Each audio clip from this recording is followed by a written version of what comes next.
Hello. So I want to talk about that. That is my current project that I've been working on the last couple of weeks. It all started because I saw an advertisement for this product. Clevo is a company, and they make climbing modules.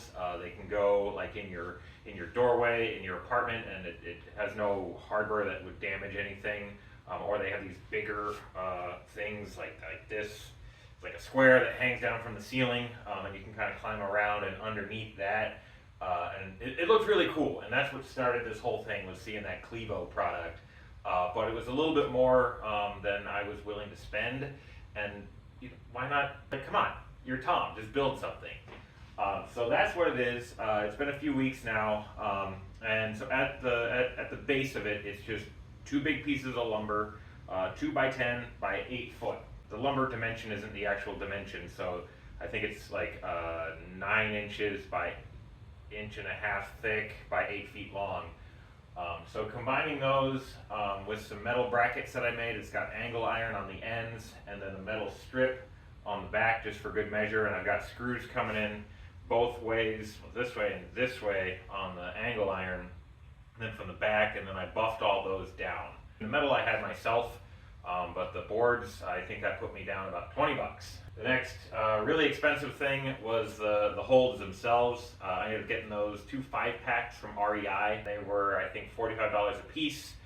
So now, yeah, we're about at 90 bucks there. So we're a little over 100. And then I had to buy some longer bolts.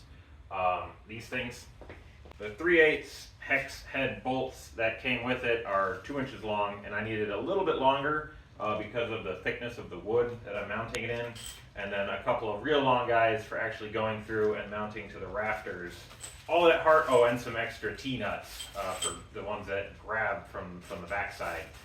So all of that put me back about another 30 bucks, so now we're at about 150 for the whole project. But yeah, back to how it's made. So it's just a couple of those boards mounted together, and then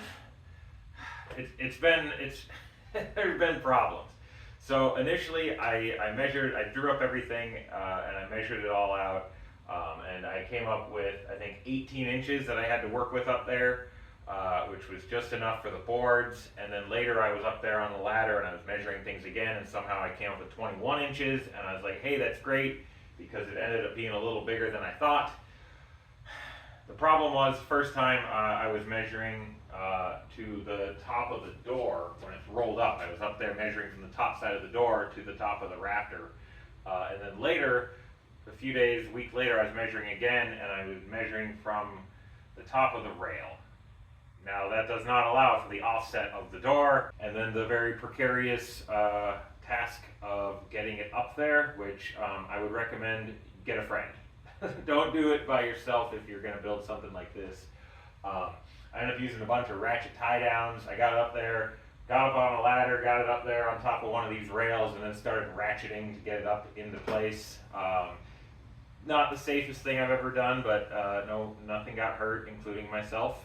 Got it all up there. I was really excited. It was great. It was up there. I climbed on it a little bit, and then the most frustrating part, which was, I went to roll the door up and it whacked into the back of the thing. I was off by a factor of about 2.5 inches. So then I did nothing with it for a few days. Then the whole thing had to come down, and rather than cutting anything off the bottom, I cut a notch in the top, because that was going to be the only point of contact, was with this 2x4 that runs the length of the workshop here. Then it came time to put it back up there. So that time I used 2 ladders. Still probably should have got a friend, but I used 2 ladders and precariously ratcheted it back up into place, getting that notch lined up with the 2x4 that runs the length of the shop. It wasn't a perfect fit. There's about a 1/4 inch, maybe 3/8 gap. I wasn't able to go quite as high as I wanted, and it started to hit the other parts of the roof up there. Then basically crossed all of my fingers and toes and went to roll the garage door up, and it cleared. It cleared. So yeah, I cleared it by a little over 1/2 inch clearance with the door rolling up. And so then after that, I went and drilled my holes, ran my bolts through there, put some extra screws, and it was good to climb. But one thing I noticed right away is that it did wobble a bit, mostly that way. So I put an extra board right there, so that's a hard contact across there to the frame of the shop, to the back side of this, and now it has no wobble whatsoever. And then it was, after that it was time to start climbing. So that was yesterday. I did a whole bunch of climbing on the thing, just going back and forth, and it is exhausting, but it's also really cool. To be right here in my shop and have this thing, which I know I'm going to keep adding to it. I might add a second side so they would face towards each other, so you could kind of climb and then cross over and come back and cross over and do loops like a hamster running in its wheel.